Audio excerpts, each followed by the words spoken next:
안녕하세요. TV닥터 건강클리닉의 연규옥입니다. 안녕하세요. 김윤재입니다.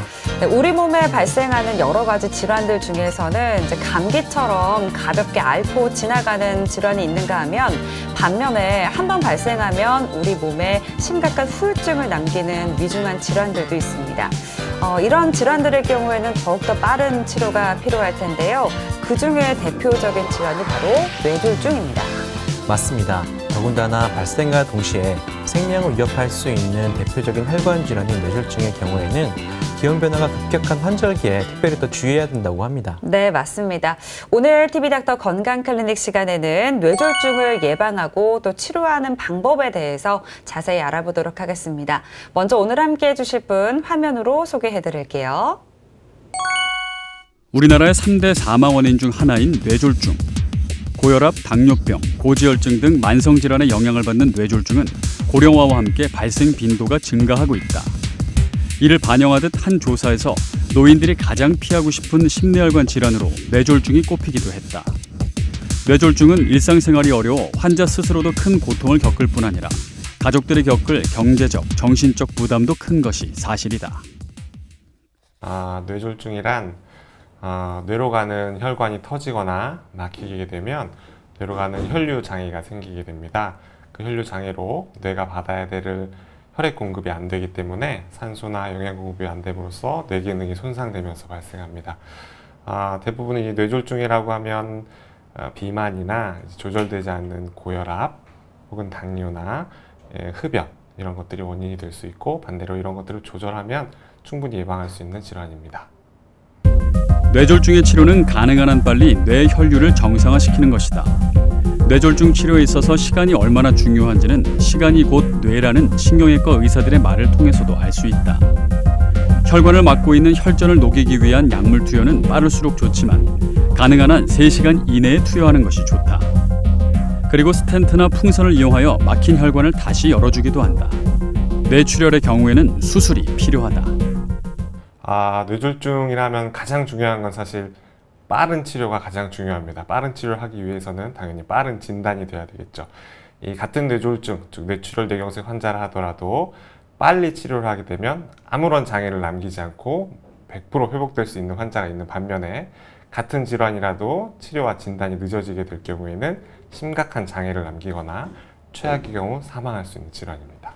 그렇기 때문에 빠른 진단이 가장 중요하다고 생각합니다. 뇌혈관 질환은 치료가 되더라도 합병증을 남기는 경우가 있다. 합병증으로는 마비, 삼키거나 발성의 장애, 기억력 감퇴, 판단 인지 능력 저하, 감정 조절의 어려움, 우울증, 통증, 행동장애 등을 유발한다. 때문에 뇌혈관 질환이 생기지 않도록 예방하는 것이 무엇보다 중요하다. 평소에 혈관 질환에 대해 관심을 갖고 위험인자가 있을수록 병원에서 위험인자를 철저히 조절하여 합병증이 생기지 않도록 관리하는 것이 필요한데, 오늘 TV닥터 건강클리닉에서는 시간과의 싸움에서 승리할 수 있는 뇌졸중 치료법에 대해 신경외과 전문의 박병주 과장과 함께 알아본다. 네, 뇌졸중이 발생하면 우리 몸에 심각한 후유증을 남기기도 하고요. 또 우리의 생명을 앗아가기도 하는 아주 무서운 질환입니다. 그렇기 때문에 아마 지금 방송을 보고 계신 분들도 좀 많은 관심을 갖고 계시지 않을까 싶네요. 맞습니다. 그래서 오늘은 뇌졸중의 원인과 증상뿐만이 아니라 어떻게 치료하는지도 알아보는 시간 준비해 봤습니다. 네, 앞서 영상으로 소개해드렸던 박병주 과장 지금 스튜디오에 함께하고 있습니다. 과장님 어서 오세요. 네, 반갑습니다. 네, 안녕하세요. 네, 사실 이제 뇌졸중이라고 저희는 표현을 하는데 우리 어르신 분들께서는 좀 중풍이라는 단어를 더 많이 사용을 하시는 것 같습니다. 중풍과 뇌졸중 같은 질환이라고 생각하면 될까요?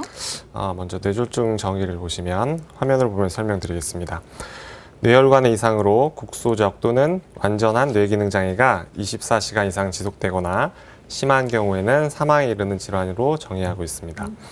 우리나라는 한의학의 영향으로 중풍이라고도 하지만 엄밀히 말씀드리면 중풍에는 의학적으로는 뇌졸중 범위에 들지 않는 질환들, 예를 들면 파킨슨병이나 말초성 안면마비, 뇌전증 등이 포함되어 있어 완전히 같은 개념으로 보기는 어렵습니다. 네, 특히 갑자기 날씨가 추워지거나 날씨가 풀릴 때 환자 수가 늘어나는 것으로 되어 있는데요. 우리 빈도는 어떻게 되나요?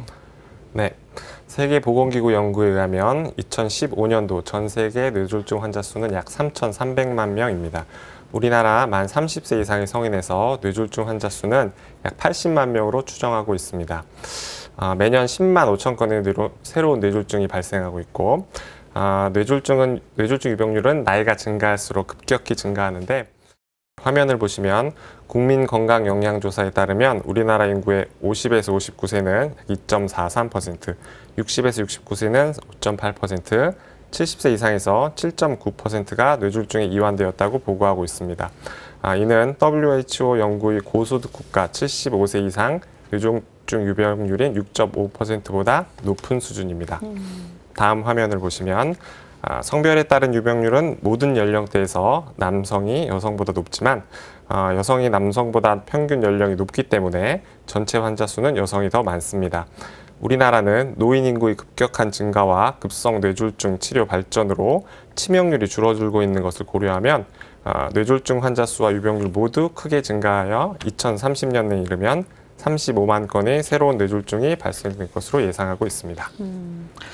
뭐 이제 발생률이 높은 것도 사실 문제긴 한데 더 심각한 건 이제 한 번 발생하면 이게 이제 사망으로까지 이어진다는 걸 텐데요. 어떻습니까? 네, 맞습니다. 뇌졸중으로 인한 전 세계 사망자 수는 연간 약 700만 명으로 추정되고 있습니다. 이는 5초마다 한 명씩 뇌졸중으로 사망한다는 것입니다. 우리나라는 최근 의학의 발전으로 사망률과 치명률 모두 낮아지고 있는 추세입니다. 뇌졸중의 사망률은 인구 집단에서 뇌졸중으로 인한 사망 비율을 뜻하는 거고, 치명률이란 뇌졸중 환자 중 사망 비율을 뜻합니다. 우리나라 뇌졸중 사망률을 자세히 보시면 2003년 인구 10만 명당 75.5명이 사망하였으나 10년 후 10만 명당 50.3명으로 현저하게 감소하였습니다. 하지만 아직 뇌졸중은 허혈성 심장질환에 이은 사망원이 2위로 이는 전체 사망의 9.5%를 차지하고 있을 정도로 매우 높은 사망률을 보이고 있습니다. 우리나라는 5분마다 뇌졸중 환자가 발생하고 20분마다 한 명씩 뇌졸중으로 사망하고 있다고 계산됩니다. 앞서 말씀드렸듯이 사망률과 치명률은 낮아지고 있지만 노인 인구의 급격한 증가로 인하여 뇌졸중으로 인한 사망자 수는 크게 증가할 것으로 예측되고 있습니다. 네, 그런데 이렇게 뇌졸중에는 따로 종류가 있는데요. 어떻게 분류가 되나요? 뇌졸중은 이제 허혈성 뇌졸중과 출혈성 뇌졸중으로 나뉘어집니다. 화면을 보시면 허혈성 뇌졸중은 이 뇌경색을 뜻하고 뇌혈관이 갑자기 막혀서 영양분과 산소가 혈액을 통해 공급되지 못해 뇌 손상이 발생하는 질환입니다. 이와 다르게 출혈성 뇌졸중은 뇌출혈을 뜻하고 이는 뇌혈관이 터져서 생긴 혈종이 뇌조직을 손상시켜서 발생하는 질환입니다. 네. 사실 이제 뇌졸중이 이제 마비와 같은 심각한 후유증을 남기기 때문에 좀 빨리 치료하는 게 무엇보다도 중요할 것 같다는 생각이 드는데요. 그러려면 좀 초기 증상 같은 걸 알고 있으면 좋을 것 같습니다. 뭐 전조 증상이라고 있을까요? 뇌졸중은 이제 시간과의 싸움이기 때문에 빠른 진단이 선행되어야만 빠른 치료를 시행할 수 있습니다. 그래서 병원 전부터 이 환자가 뇌졸중인지 아닌지 간단하게 평가할 수 있는 척도가 이용되고 있습니다. 신시내티 병원전 뇌졸중 척도라고 하여 3가지 항목으로 구성되어 있습니다. 화면을 보시면 안면 마비와 상지 근력, 언어 장애로 구성되어 있으며 이 중 한 가지라도 이상이 있으면 뇌졸중 예측도는 72%, 모두 이상이 있을 경우 85%의 예측도를 갖습니다. 물론 하나라도 이상이 있으면 바로 병원으로 내원하여야 합니다. 이 척도는 매우 간단하기 때문에 다음 보시는 것처럼 여러 기관에서 뇌졸중에 대한 홍보 및 교육을 하고 있는데 이러한 홍보 효과로 과거에 비해 뇌졸중 환자의 빠른 내원이 증가하고 있습니다. 이외에 나타날 수 있는 증상으로는 의식 저하에서부터 물체가 겹쳐 보이는 복시, 시야가 좁아진다거나 팔다리 운동 장애가 생기는 등 여러 증상을 나타낼 수 있습니다. 사실 뇌졸중은 이제 혈관이 막히거나 터지는 순간 증상이 발생하기 때문에 전조 증상이 명확하게 없는 경우가 대부분입니다. 하지만 단순 두통이나 어지러움증으로 시작되는 경우도 있기 때문에 평소 느끼지 못했던 두통이나 어지러움증이 있는 경우에는 안전하게 병원을 내원하시는 것을 권유드립니다. 뇌졸중 유사한 증상으로는 다음 화면에서 보시는 것과 같이 뇌전증이나 실신, 폐혈증과 같은 감염, 전조 증상에 동반된 편두통, 뇌종양, 만성 경막하 출혈과 같은 외상성 뇌출혈, 말초성 안면마비, 선망 저혈당 등이 있으며 이러한 질환은 이제 뇌졸중과 빠른 감별이 필요합니다. 하지만 이제 종종 임상적인 진찰만으로는 감별이 어려운 경우가 있어 병원에서 진료를 보는 의사들 사이에서도 항상 주의를 기울여야 되는 그런 분야입니다. 네. 네, 그런데 지금 설명해 주신 이런 증상들이 생겼다가 금방 좋아지는 경우가 있거든요. 이렇게 증상이 사라지는 경우는 괜찮으니까 병원에 안 오시는 분들도 많으신데 이런 경우에도 병원에 와봐야 되는 거죠? 네, 그런 경우를 일과성 허혈 발작이라고 정의합니다. 사전적 정의는 24시간 이내에 모두 회복되는 신경계 증상입니다. 대부분 일과성 허혈 발작은 증상 수분 혹은 수십 분 내에 호전되는 특징을 보입니다. 하지만 이제 이런 일과성 허혈 발작은 뇌혈관 협착증과 같은 기저뇌혈관 질환이 있는 사람이 혈관이 수축하거나 일시적인 혈전으로 혈관이 막히는 상황에 발생합니다. 운이 좋게 혈관이 다시 이완되거나 혈전이 녹아 뇌혈류가 회복되고 그로 인해서 증상도 회복되는 것으로 생각하고 있습니다. 하지만 이러한 일과성 허혈 발작 환자의 약 5% 정도에서 다시 일과성 허혈 발작이 발생된다고 보고되고 이러한 일과성 허혈 발작의 재발은 뇌경색이 임박하였음을 시사하는 것으로 보입니다.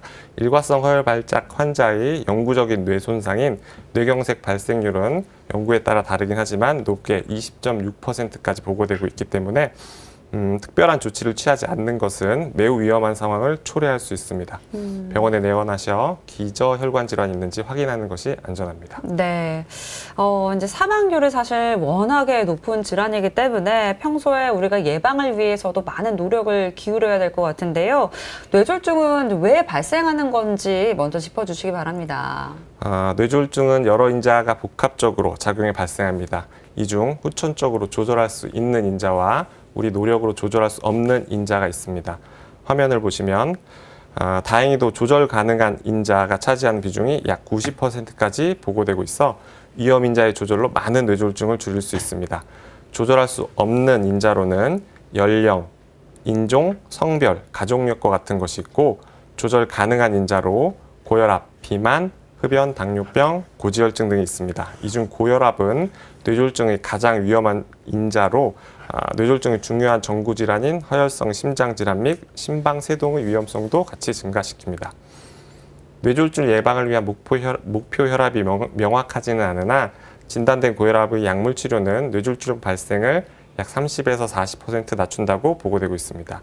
흡연은 허혈성 뇌졸중 위험을 2배 증가시키고 출혈성 뇌졸중 중 지주막하 출혈 위험성을 약 2배에서 4배 정도 증가시킵니다. 흡연량이 많으면 당연히 비례하여 뇌졸중 위험도는 증가합니다. 금연을 하여도 뇌졸중 위험도는 금연 2년 후부터 감소하여 금연 5년이 지나면 비흡연자와 위험도가 비슷해집니다. 당뇨병은 뇌졸중 위험성을 2배 증가시키고 이상 지질 혈중으로 혈중 콜레스테롤이 증가한 경우에는 허혈성 뇌졸중 위험을 증가시킵니다. 이외에 심방세동이나 기타 심장질환, 비만, 경동맥 협착이나 뇌내 동맥류 같은 질환도 뇌졸중 발생과 연관이 있습니다. 네, 지금 우리가 알아보고 있는 뇌졸중은 그 뇌혈관이 막혔는지 아니면 출혈이 생겼는지에 따라서 몇 가지로 분류가 되는데요. 그러려면 먼저 뇌혈관에 대해서 한번 공부를 해봐야 될 것 같습니다. 왜 우리가 영화나 드라마를 보면은 네. 그 뇌수술할 때는 현미경을 쓰고 하잖아요. 그만큼 그 세세하고 복잡하다는 뜻이겠죠. 네, 뇌혈관은 그 직경이 수 밀리미터밖에 되지 않습니다. 그리고 매우 많은 혈관들이 존재하기 때문에 수술할 때는 현미경을 사용합니다. 이러한 혈관은 심장에서 연결되어 있는 대동맥활의 첫 번째 가지부터 시작됩니다. 화면을 보시면 이 첫 번째 가지를 이제 무명동맥이라고 하고 이 무명동맥에서 우측 총경동맥이 분지되고 이 총경동맥은 외경동맥과 내경동맥으로 나뉩니다. 이 중 이 내경동맥이 두개골 바닥을 뚫고 두개각 내로 들어가 뇌혈관이 됩니다.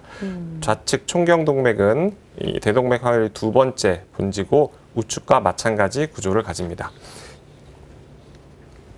이 내경동맥은 다시 중대뇌동맥과 전대뇌동맥으로 나누는데 화면을 보시면 이 중대뇌동맥은 대뇌 심부와 심부 표면에 광범위하게 혈액을 공급하는 혈관이고 전대뇌동맥은 대뇌의 안쪽 면에 혈액을 공급하는 혈관입니다. 뇌는 완전히 밝혀지지 않았지만 대략적으로 어느 부위가 어떠한 기능을 수행한다고 알려져 있습니다. 보시는 바와 같이 전대뇌동맥의 영역은 하지 운동과 관련이 있는 부위고 중대뇌동맥의 경우 손과 얼굴 운동에 관련이 있어 각각 전대뇌동맥의 뇌졸중일 경우에는 상지보다는 하지의 위압감이 더 심하고 중대뇌동맥은 상지나 안면부 신경학적 장애가 더 심하게 나타납니다. 뇌에 혈액을 공급하는 혈관은 내경동맥뿐만 아니라 양측 쇄골동맥에서 분지하는 척추동맥도 있습니다.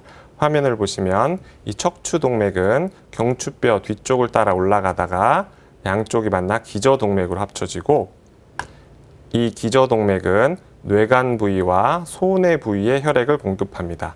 이 기저동맥의 말단부는 후대뇌동맥으로 갈라집니다. 이 후뇌동맥은 대뇌의 후두부와 측두부 일부에 혈액을 공급합니다. 그리고 또 이제 뇌경색이 분류가 된다고 하는데요. 이것부터 한번 알아보겠습니다. 어떻게 분류가 되는 건가요? 뇌경색은 그 원인에 따라 병리학적으로 구분할 수 있습니다. 화면을 보시면 대부분의 경우 죽상경화성 뇌혈전증, 뇌색전증, 뇌의 소혈관 폐색으로 뇌경색이 발생합니다. 드물게 동맥박리나 혈관염, 정맥혈전증, 혈액응고질환, 혈관연축, 전신관류 저하로도 뇌경색이 발생할 수 있습니다. 이렇게 병리학적으로 구분해야 되는 이유는 뇌의 A라는 부위의 손상을 받으면 똑같이 B라는 증상이 발생하지만 뇌졸중의 원인에 따라 치료가 달라질 수 있기 때문입니다. 예를 들어 심장 부정맥으로 인한 색전증이나 죽상경화증으로 인한 혈전증으로 중뇌동맥이 막혀 뇌경색이 발생할 경우 두 경우 모두 똑같이 안구운동 장애나 안면마비, 반대측 편마비, 심할 경우 의식장애가 발생할 수 있습니다. 원인에 따라 심장 부정맥일 경우 응급 뇌관류 치료와 항혈전체 투여 후 항응고제나 이런 심장내과적 약물 투여가 필요할 수 있고 적응증일 경우에는 경우에 따라 심장에 대한 중재 시술이 필요할 수 있습니다. 하지만 죽상경화증으로 인한 혈전증으로 인한 뇌경색일 경우 응급 뇌관류 치료와 항혈전체 투여 후 적응증이 될 경우 혈관 우회 수술이나 중재적 혈관 성형술이나 스텐트 설치술이 필요할 수 있습니다. 네, 출혈도 어느 혈관에서 출혈이 됐느냐에 따라서 구분이 되겠죠. 네, 외상성 뇌출혈을 제외한 자발성 뇌출혈은 이제 뇌내출혈과 지주막하 출혈로 나뉩니다. 뇌 실질로 관통에 들어가는 작은 혈관이 터질 경우에는 뇌내출혈이 됩니다. 이와 달리 뇌의 표면, 주름 사이에 있는 즉 지주막하 공간에 있는 큰 혈관이 부풀어 올라 뇌동맥류를 만들고 이것이 터진 경우 지주막하 출혈이 됩니다. 네. 특히나 이제 뇌혈관이 막혀서 발생하는 뇌경색의 경우에는 이 허혈성 뇌졸중의 발생 빈도가 가장 높다고 하는데요. 저희가 이제 혈관 질환을 알아볼 때 이 허혈성이라는 용어가 굉장히 많이 나옵니다. 사실 좀 이해하기 어렵긴 한데 어떤 의미를 갖고 있는 용어일까요? 네, 허혈이란 빌허자와 피혈자로 이루어진 말로 다양한 원인에 의해 조직에 필요한 혈액 공급이 부족하거나 중단된 경우를 뜻합니다. 이러한 상황에서는 조직이 정상적인 활동을 하기 위한 산소나 영양 공급이 중단되며 그러므로 인해 조직의 정상적인 기능이 소실됩니다. 특히 뇌는 이 산소 소모량이 많고 자체적인 에너지 발생 능력이 없기 때문에 일시적인 혈류량 감소나 혈액 차단에도 굉장히 민감합니다. 네, 그러니까 혈관이 점점 좁아져서 발생한다는 거죠. 네, 죽상경화증으로 혈관이 좁아지는 것이 뇌경색의 가장 큰 원인입니다. 화면을 보시면 죽상경화증은 혈관 가장 안쪽을 덮고 있는 내막에 콜레스테롤과 여러 염증성 세포가 침착하게 되고 또한 내피세포가 증식하면서 죽상판을 형성하여 시작됩니다. 화면을 보시면 죽상경화판은 내부는 죽처럼 묽은 상태의 괴사핵이 되고 그 주변은 단단한 섬유막으로 둘러싸이게 되는데 이러한 섬유막이 불안정하게 되면 파열을 일으킵니다. 파열된 죽상 경화판은 급성으로 혈전 형성을 일으키고 이로 인하여 혈관 내경이 급격히 좁아지거나 폐색되어 혈류 장애가 발생합니다. 네. 그래서 우리가 이제 보통 이제 혈관 건강을 위해서는 너무 이제 붉은 고기 많이 먹지 말고 뭐 운동도 열심히 해야 된다라고 알고 있는데요. 이런 것들을 좀 잘 실천하지 못하고 이런 나쁜 생활 습관들이 계속 이어진다면 죽상경화증이 생길 수 있는 건가요? 네, 그렇습니다. 알려진 죽상경화증 위험 인자는 다음과 같습니다. 지방이 많이 함유된 음식을 섭취하는 식습관으로 인한 이상 지질 혈증은 죽상경화증을 일으킬 수 있으므로 지방은 적정량 섭취하는 것이 좋습니다. 또한 고혈압과 당뇨병과 같은 내과적 질환에 대한 꾸준한 관리와 흡연과 운동 부족 등 생활 습관 개선을 통해 죽상경화증의 위험을 낮출 수 있습니다. 네, 그럼 이렇게 혈관이 점점 좁아지다 보면은 허혈성 뇌질환이 생길 수가 있는 건가요? 네, 앞서 말씀드린 죽상경화증의 파열로 인한 혈전증이 혈관을 막히는 경우의 전체 36.1%로 가장 흔한 발생 기전입니다. 이러한 죽상경화증은 내경동맥의 근위부, 내경동맥의 말단 분지부, 중내동맥, 그리고 척추동맥의 뇌내 부위와 기저동맥의 근위부에 잘 발생한다고 알려져 있습니다. 두 번째 원인으로는 소혈관 폐색으로 뇌경색 25.4% 정도를 차지합니다. 이러한 소혈관 폐색은 1mm 이하의 작은 혈관이 노화와 고혈압, 흡연 등으로 유발되어 막히는 것을 뜻합니다. 다음으로 흔한 원인은 혈관계 어디에서라도 생성된 물질이 뇌혈관으로 운반되어 뇌혈관을 막아 뇌경색을 일으키는 질환입니다. 이는 전체 뇌경색의 약 17.1%를 차지하며 대부분 심장, 부정맥으로 발생의 혈전이 뇌혈관으로 떠내려가 발생합니다. 드물게 심방 결손 등과 같은 이런 질환이 있는 환자에서 사지, 특히 하지 정맥에 혈전이 생성되어 혈류를 타고 우심방에서 바로 좌심방으로 혈전이 이동할 수 있습니다. 이러한 경우 혈전이 폐에서 걸러지지 않고 바로 뇌혈관으로 떠내려가서 뇌경색을 유발할 수 있습니다. 네. 그러면 이렇게 이제 혈관이 막히면 좀 빨리 뚫어줘야 될 것 같은데요. 네, 앞서 말씀드렸듯이 뇌 조직은 허혈에 매우 예민합니다. 따라서 빠른 치료가 필요합니다. 증상이 발생하고 나서 4시간 30분 이내에는 정맥 내 혈전 용해제 투여가 가능합니다. 화면을 보시면 혈전 용해제란 말 그대로 혈관을 막고 있는 혈전을 녹여서 다시 혈관 안에 혈류가 흐르도록 하는 약제입니다. 이렇게 수시간이 지난 후에 혈관을 재개통하여 혈류를 흐르게 하는 이유는 화면을 보시면 혈액 공급이 중단되게 되면 막힌 혈관으로만 혈액을 공급받던 중심부는 영구적인 손상이 되지만 중심부는 주변 다른 혈관에 있어도 약간의 혈액을 공급받기 때문에 뇌세포가 완전히 손상되진 않습니다. 이를 뇌경색 주위부라고 하고 이러한 부위를 살리기 위함입니다. 혈전 용해제에 대한 대규모 연구를 종합해보면 현재 발현 4시간 30분 이내에 혈전 용해제를 정맥 내 투여하는 것은 치료의 효과보다 뇌출혈과 같은 위험성이 더 크지 않기 때문에 4시간 30분 이내에는 투여를 하는 게 맞습니다. 하지만 4시간 30분이 지나면 혈전 용해제를 정맥 투여한다 하더라도 우리가 얻을 수 있는 이득보다는 출혈로 인한 부작용이 훨씬 더 크다고 알려져 있기 때문에 사용하지 않습니다. 혈전의 위치나 크기에 따라서 재개통률은 다르지만 낮게는 1.6%에서 높게는 38.9%, 약 40%까지는 정맥 내 혈전 용해제로 재개통이 됩니다. 우리가 혈전 용해제로 혈관이 재개통되지 않았거나 4시간 30분이 지난 후에 오신 환자분들에 대해서는 1980년대부터 물리적으로 혈관 안에 있는 혈전을 꺼내는 혈전 제거술을 시도하고 있습니다.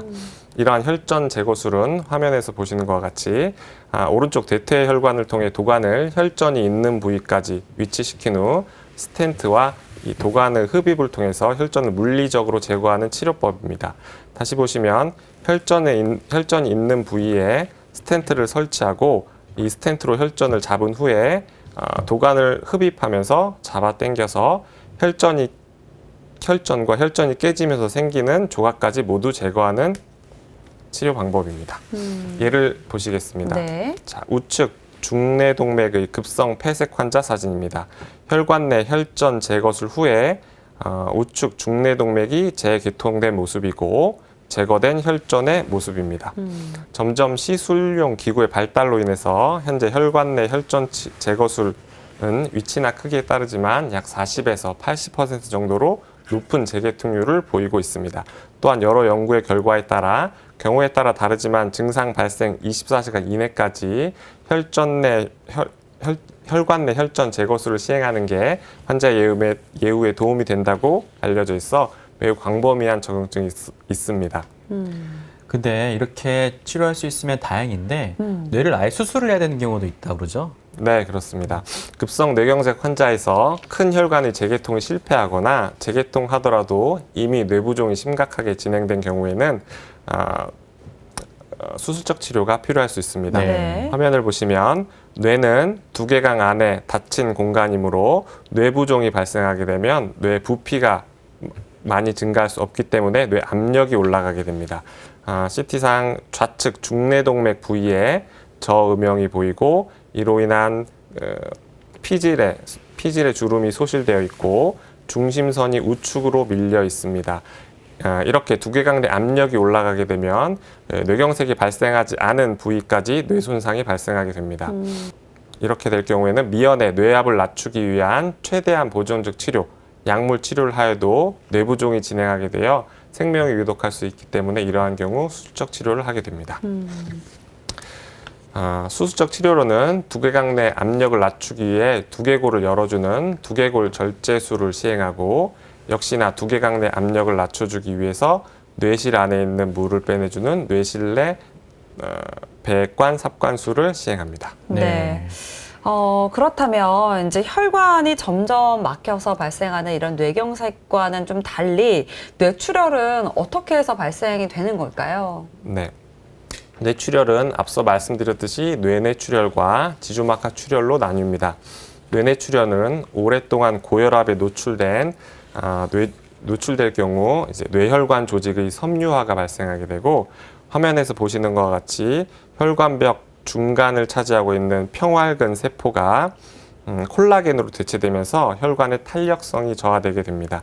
이러한 상태가 되면 혈압이 갑자기 상승할 때 혈압 변화에 적절히 적응하지 못하게 되어 뇌 실질로 들어가는 작은 관통 혈관이 파열되면서 출혈이 발생하게 됩니다. 지주막하 출혈은 지주막이라는 공간에 위치하는 비교적 큰 뇌혈관에 동맥류라는 꽈리가 발생하고 파열하게 되면서 발생합니다. 이러한 동맥류의 원인은 명확히 밝혀져 있지는 않지만 흡연이나 고혈압 등 후천적 요인에 의해서 발생한다고 알려져 있고 가족력이 있다고도 알려져 유전적 요인도 있을 것으로 추정하고 있습니다. 또한 결체 조직 질환 같은 환자들에게도 호발한다고 알려져 있습니다. 네, 앞서 뇌출혈은 뇌내출혈과 지주막하 출혈이 가장 흔하다고 말씀해 주셨는데요. 먼저 뇌내출혈에 대해서 알아보겠습니다. 뇌내출혈은 어떤 특징이 있나요? 뇌내출혈은 뇌출혈의 20%를 차지하고 있습니다. 대부분 뇌내출혈 환자에게서 고혈압 병력을 가집니다. 뇌내출혈 호발하는 부위를 보시면 피질하 부위, 기저핵 부위, 시상 부위, 뇌간 부위, 손해 부위에서 호발한다고 알려져 있습니다. 증상으로는 혈액의 양이나 위치에 따라 두통, 오심, 구토 등에서부터 편마비, 안면마비, 언어장애나 경련, 의식소실 등이 발생할 수 있습니다. 출혈이 심할 경우에는 물론 사망에 이를 수도 있습니다. 뇌부리인 뇌간 부위에 출혈이 발생할 경우 24시간 이내 사망률이 약 75%에 이를 정도로 예후가 좋지 않고 뇌간 부위 중 연수에 출혈이 발생할 경우 대부분 사망하거나 식물인간 상태에서 회복하지 못한다고 알려져 있습니다. 네. 이제 출혈을 막는 게 아무래도 급선무다 보니까 이제 치료도 굉장히 좀 빨리 이루어져야 될 것 같은데요. 네. 뇌내 출혈의 양이나 위치에 따라 다르지만 왔을 때부터 출혈이 많을 경우에는 바로 수술적 치료를 하는 경우가 있습니다. 하지만 이제 양이 많지 않을 경우에는 우선 수술적 치료 없이 보존적 치료를 하는 경우가 있습니다. 당연히 모든 급성 뇌내출혈 환자는 중환자실에 입실하여 신경학적 집중 관찰이 필요합니다. 그 이유는 다음 화면에서 보시는 바와 같이 특히나 뇌내출혈 발생 24시간 이내에 출혈량이 적었다가 크게 증가하는 경우가 있기 때문입니다. 네. 보존적 치료로는 먼저 머리를 30도 올린 자세를 유지하는데 이는 뇌 정맥으로 혈액 배출을 용이하게 하여 뇌압을 낮추기 위함입니다. 또한 인공호흡기를 사용하여 과다 환기를 시키는데 이는 혈중 이산화탄소를 낮춤으로써 어느 정도 뇌압을 낮출 수 있기 때문입니다. 고혈압은 뇌내출혈의 원인이기도 하지만 재출혈, 즉 출혈의 양을 증가시키는 원인이기도 합니다. 급성기에는 고혈압 치료 약제를 주사로 사용하여 적극적 혈압 강화를 시킵니다. 또한 항응고제나 항혈소판제제 같은 약제를 복용하고 있는 환자의 경우 이러한 약제 때문에 출혈이 더 증가하는 경우가 있기 때문에 기량제나 신선 냉동 혈장을 투여하여 혈소판 기능을 유지시키는 치료를 하게 됩니다. 뇌압을 낮추기 위해 만리톨과 같은 고삼투압 제제를 투여하고 출혈의 위치에 따라 예방적 항경련제가 필요할 수 있습니다.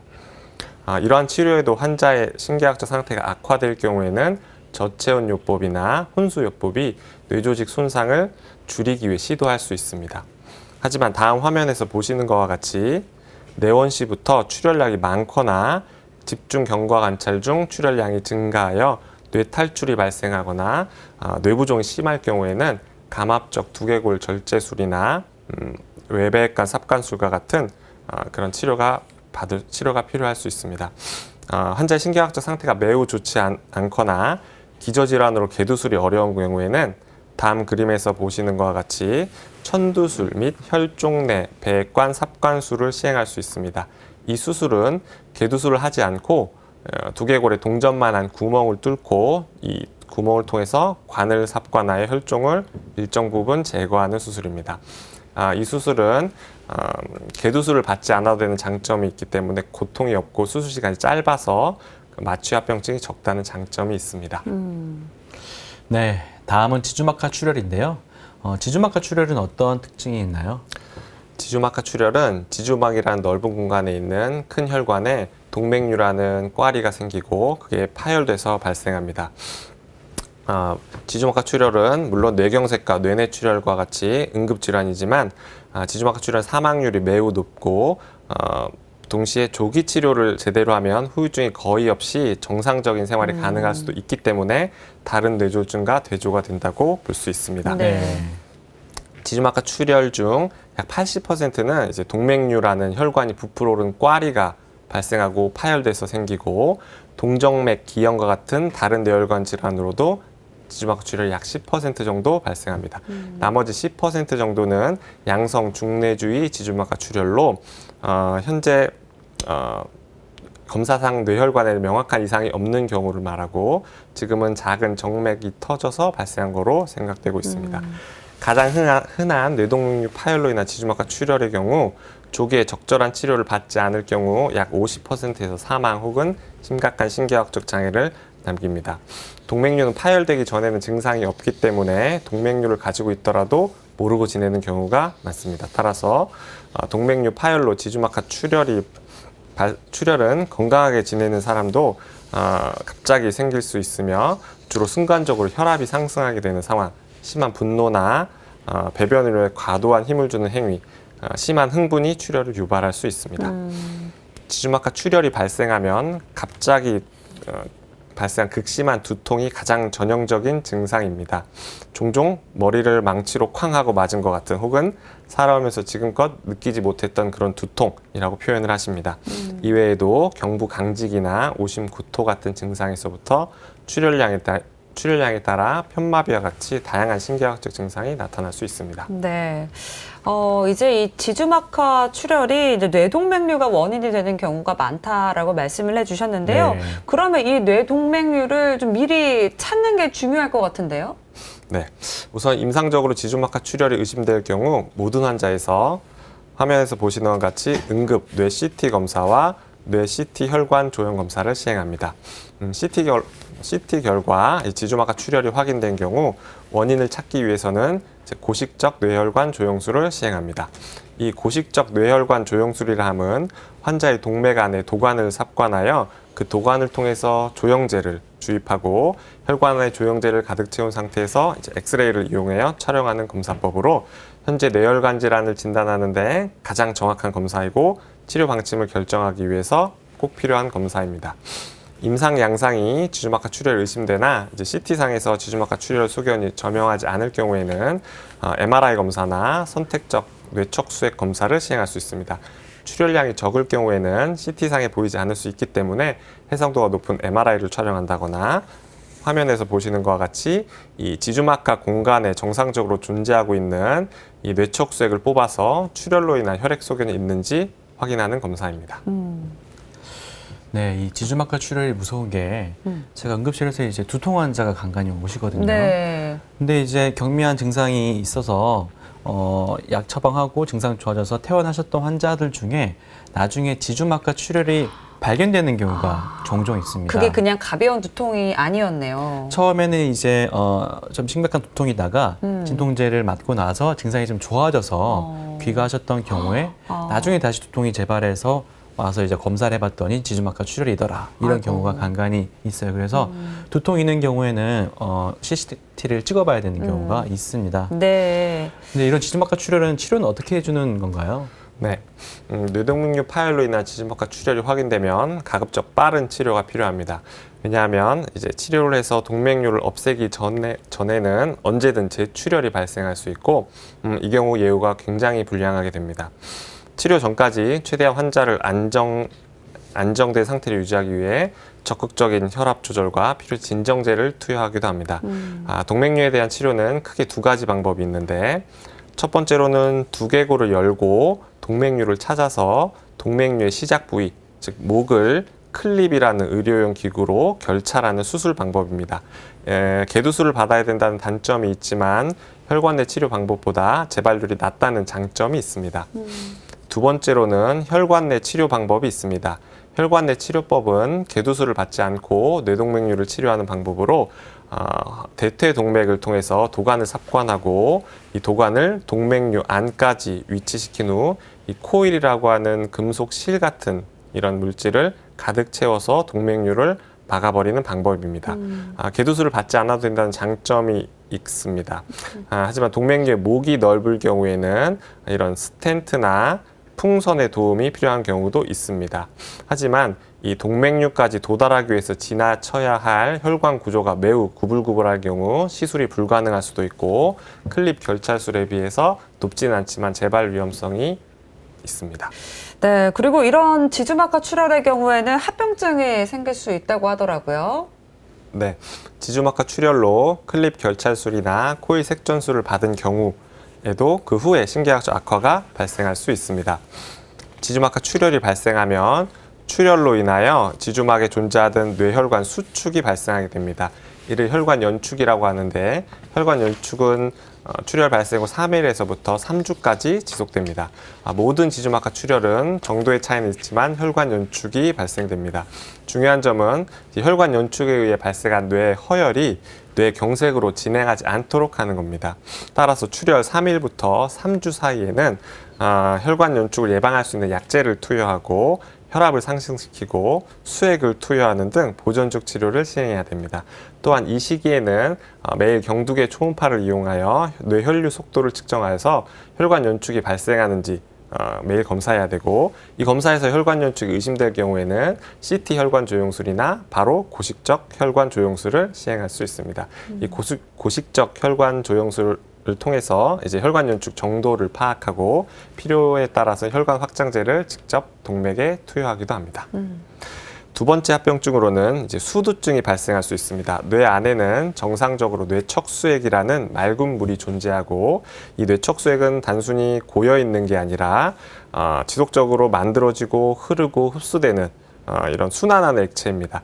이 뇌척수액이 이 뇌출혈로 인해서 출혈과 섞이게 되면 이제 흡수하는 기능이 떨어지게 되고 그러면 일정 부분 만들어지는 부위가 더 많아지기 때문에 점점 물이 차는 수두증이 생깁니다. 급성으로 수두증이 생길 경우에는 이제 외배액관 삽관술이라는 물을 몸 밖으로 빼내는 수술을 할 수 있고 이게 시간이 지나면서 만성적으로 있을 경우에는 뇌실복각 단락술이라는 물기를 만들어주는 수술을 시행하게 됩니다. 네, 이렇게 지주막하 출혈의 원인이 되는 뇌 동맥류는 이게 이제 언제 터질지 모르니까 시한폭탄 것 같다라고 말을 하기도 하는데요. 우리가 이제 두통이 있어서 우연히 CT를 찍었는데 뇌 동맥류가 발견되잖아요. 이런 경우에 근데 이제 출혈은 없는 경우, 이런 경우는 어떻게 해야 되나요? 네, 최근 이제 CT나 MRI 보편화로 이제 파열되지 않는 뇌동맥류가 많이 발견되고 있습니다. 이제 비파열성 뇌동맥류는 약 전체 인구의 3% 정도에서 발견됩니다. 물론 이제 치료의 위험성이 없다면 발견되는 모든 비파열성 뇌동맥류를 치료하여 파열의 위험성을 없애는 것이 좋겠지만 이제 치료를 하면서 생길 수 있는 합병증 위험성이 있기 때문에 모든 환자가 치료를 받아야 하는 건 아닙니다. 기관에 따라서 그리고 동맥류의 위치나 크기, 모양에 따라서 치료의 합병증 위험성은 다 다르지만 약 3에서 10% 정도로 생각하고 있습니다. 이러한 파열의 위험성이 이 치료를 했을 때의 위험성보다 더 높을 경우에는 치료를 받으시면 됩니다. 비파열성 동맥류의 파열 위험성은 대략적으로 약 1년에 1% 정도라고 설명할 수 있지만 이제 동맥류 위치나 크기에 따라 큰 차이를 보입니다. 한 연구에 의하면 1년당 터질 가능성은 낮은 경우에는 0.23%밖에 되지 않지만 높은 부위나 위치나 모양일 경우에는 1년에 126%, 즉 무조건 터진다고 되어 있습니다. 네. 때문에 동맥류 각각의 다 치료 방침이 다를 수 있어서 담당 주치의 선생님과 충분한 상담을 하시고 치료를 할지 아니면 주기적으로 지켜볼지 결정하시면 되겠습니다. 네. 이제 지금까지 알아본 이 뇌졸중의 예후도 좀 궁금한데요. 특히나 이제 뇌경색의 예후는 좀 어떻습니까? 네, 이 뇌졸중은 세계적으로 두 번째로 흔한 사망 원인일 뿐만 아니라 가장 흔한 신체 장애의 원인입니다. 이러한 후천적 장애의 원인이 되는 뇌졸중은 개인뿐만 아니라 사회 경제적으로도 부담이 막중한 질환으로 뇌졸중의 예후는 환자나 가족들 그리고 정부에서도 큰 관심을 가지는 중요한 부분입니다. 뇌경색의 예후는 나이와 발생 당시 신경학적 장애의 중등도, 뇌경색의 위치나 크기에 따라 결정됩니다. 뇌경색 후 생존자 중 6개월째 독립 생활이 가능한 사람은 40에서 65%로 알려져 있습니다. 뇌경색 후 30일 내 치명률은 7.5% 정도이며 장기 치명률은 5년 동안 40에서 60% 정도 됩니다. 대부분 환자가 고령의 노인 환자이므로 심하지 않은 뇌경색이 있다 하더라도 장기 예후는 좋진 않습니다. 특히나 뇌졸중 후 우울증은 유병률이 높고 회복에 나쁜 영향을 끼치기 때문에 이제 적극적 개입이 필요합니다. 네, 뇌경색은 치료 후에 재발도 많이 되는 것으로 알고 있거든요. 얼마나 재발이 많이 되나요? 뇌경색의 재발은 치명률 증가의 주된 원인입니다. 재발 위험은 1개월 이내에 4%, 1년 이내에 13%, 그리고 2년에서 5년까지는 매년 5에서 7% 증가하여 결과적으로 5년 이후 재발률은 19에서 42%로 보고되고 있습니다. 뇌경색 재발에 관한 인자 중 나이, 인종, 가족력 등은 조절할 수 없는 인자이긴 하지만 앞서 말씀드렸던 조절할 수 있는 뇌경색 위험 인자를 조절하여 재발 위험성을 낮추는 것이 가장 중요합니다. 네. 이제 마지막 질문이 될 것 같습니다. 뇌졸중을 예방하기 위해서 어떻게 해야 되는지 한 말씀 부탁드리겠습니다. 네. 다행히 뇌졸중 발생 기여도가 크고 조절이 가능한 인자가 많이 밝혀져 있습니다. 앞서 말씀드렸던 고혈압 조절만으로도 뇌졸중 발병 위험성을 40% 낮출 수 있다고 알려져 있습니다. 고혈압뿐만 아니라 이제 당뇨병이나 고지혈증, 심장 질환의 치료, 금연, 식습관 개선이나 적당한 신체 활동만으로도 수많은 뇌졸중을 미연에 예방할 수 있습니다. 또한 가족력이 있는 경우에는 뇌졸중 발생 가능성이 증가하므로 가족력이 있는 경우에는 더욱더 관심을 가지고 적극적으로 원인 인자를 조절하고 증상이 없더라도 뇌혈관 검사를 권유드리고 있습니다. 네. 알려주신 예방법 꼭 기억하고 실천하셔야겠습니다. 과장님 오늘 말씀 감사합니다. 네, 이 뇌졸중 치료에 있어서 가장 중요한 거는 이제 과장님께서 강조해 주신 것처럼 빨리 병원에서 치료를 받는 것일 텐데요. 오늘 살펴본 증상들이 나 자신 혹은 내 주변 사람들에게 있다면 지체하지 마시고 꼭 병원으로 가셔서 진단을 받아보시길 권유드립니다. 네, 그리고 무엇보다도 제일 중요한 것은 바로 예방이라고 할 수 있습니다.